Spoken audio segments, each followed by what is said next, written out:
Hello दोस्तों, Lucent सामान्य ज्ञान रैपिड रिवीजन सीरीज में आपका स्वागत है। आज हम शुरू कर रहे हैं आधुनिक भारत के प्रश्न नंबर 151 से। अगर आपको इन सभी प्रश्नों का टेस्ट सीरीज के रूप में प्रैक्टिस करना है तो आप हमारे ऐप जवाब जी के जीएस जो कि प्ले स्टोर पर अवेलेबल है, डाउनलोड करके प्रैक्टिस कर सकते हैं। शुरू करते हैं। कैप्टन हॉकिंस जहांगीर के दरबार में कब गया था? अप्रैल 1619 ईस्वी में। भारत आने वाला पहला अंग्रेजी जहाज कौन सा था? Red dragon. सर्वप्रथम अंग्रेजों ने दक्षिणी पूर्वी समुद्र तट पर अपनी व्यापारिक कोठी की स्थापना कब की थी? 1611 ईस्वी में। सर्वप्रथम अंग्रेजों ने दक्षिणी पूर्वी समुद्र तट पर अपनी व्यापारिक कोठी कहाँ स्थापित की थी? मसूलीपट्टनम में।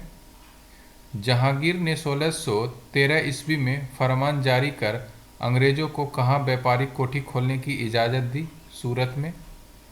जहांगीर ने 1613 ईस्वी में सूरत में व्यापारिक कोठी खोलने की इजाज़त किसके अधीन दी? थॉमस एल्डवर्थ के अधीन। नेक्स्ट।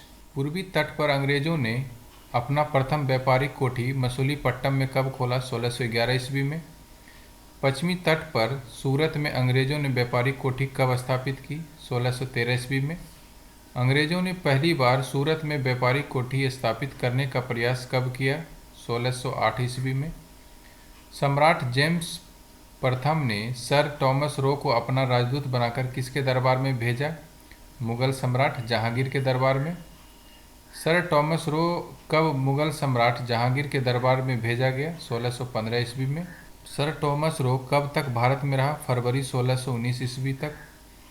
सर टॉमस रो किससे अंग्रेजों के लिए कुछ व्यापारिक छूट प्राप्त करने में सफल हुआ? जहांगीर और खुर्रम से। 1632 ईस्वी में गोलकुंडा के सुल्तान ने अंग्रेजों को कौन सा फरमान दिया? एक सुनहरा फरमान, जिसे गोल्डन फरमान भी कहते हैं। सुनहरा फरमान के अनुसार अंग्रेज सुल्तान को कितना वार्षिक कर देकर गोलकुंडा राज्य के बंदरगाह पर स्वतंत्रतापूर्वक व्यापार कर सकते थे? 500 पैगोडा। 1632 ईस्वी में अंग्रेजों को सुनहरा फरमान किसने दिया? गोलकुंडा के सुल्तान ने। अंग्रेज फ्रांसिस डे ने किस वर्ष मद्रास पट्टे पर लिया था? 1639 ईस्वी में। फ्रांसिस डे ने मद्रास का पट्टा किस राजा से लिया था? चंद्रगिरी के राजा से। फ्रांसिस डे ने मद्रास में जो किला बंद कोठी अर्थात कारखाना बनाई, उसका नाम क्या पड़ा? Fort Saint George. कालांतर में फोर्ट सेंट जॉर्ज कहाँ पर अंग्रेजों का मुख्यालय बना? कोरोमंडल तट पर। पुर्तगाली राजकुमारी कैथरीन ऑफ ब्रेगेंजा का विवाह किस ब्रिटिश राजकुमार से हुआ था? चार्ल्स द्वितीय से। कैथरीन ऑफ ब्रेगेंजा और चार्ल्स द्वितीय का विवाह किस वर्ष हुआ? 1661 ईस्वी में। पुर्तगालियों ने किस अवसर पर बम्बई को चार्ल्स द्वितीय को दहेज के रूप में दिया था? राजकुमारी कैथरीन ऑफ ब्रेगेंजा और चार्ल्स द्वितीय के विवाह के अवसर पर। चार्ल्स द्वितीय ने बम्बई को ईस्ट इंडिया कंपनी को कितने वार्षिक किराए पर दिया था? 10 पाउंड। चार्ल्स द्वितीय ने बम्बई को ईस्ट इंडिया कंपनी को किस वर्ष दिया था? 1668 ईस्वी में। अंग्रेजों ने किस वर्ष पश्चिमी तट पर अपना मुख्यालय सूरत से हटाकर बम्बई को बनाया? 1687 ईस्वी में। गेराल्ड औरंगियर किस अवधि के दौरान सूरत का प्रेसिडेंट एवं बम्बई का गवर्नर रहा था? 1669 से 1677 ईस्वी के बीच। बम्बई शहर की स्थापना किसने की थी? गेराल्ड औरंगियर ने।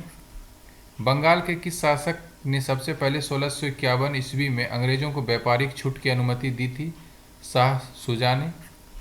बंगाल के शासक शाह शुजा द्वारा अंग्रेजों को दी गई व्यापारिक छूट की अनुमति को क्या कहते थे? निशान। अंग्रेजी ईस्ट इंडिया कंपनी ने किस वर्ष 3 गांव की जमींदारी 1200 रुपये में प्राप्त की थी? 1698 ईस्वी में। नेक्स्ट। ईस्ट इंडिया कंपनी ने 1698 ईस्वी में किन 3 गांवों की जमींदारी प्राप्त की थी? सुतानुती, कालीकट एवं गोविंदपुर की। अंग्रेजों ने सुतानुती, कालीकट और गोविंदपुर के स्थान पर किस किले का निर्माण किया था? फोर्ट विलियम किले का। फोर्ट विलियम के प्रथम प्रेसिडेंट कौन थे? Charles Eyre. Next. Fort William के आसपास का स्थान कालांतर में किस नाम से जाना गया? कलकत्ता या कोलकाता नगर के नाम से। कलकत्ता या कोलकाता नगर की नींव किसने रखी थी? जॉर्ज चारनॉक ने। भारत में फ्रांसीसियों की प्रथम कोठी कब स्थापित की गई? 1668 ईस्वी में। भारत में फ्रांसीसियों की प्रथम कोठी कहाँ स्थापित की गई? सूरत में।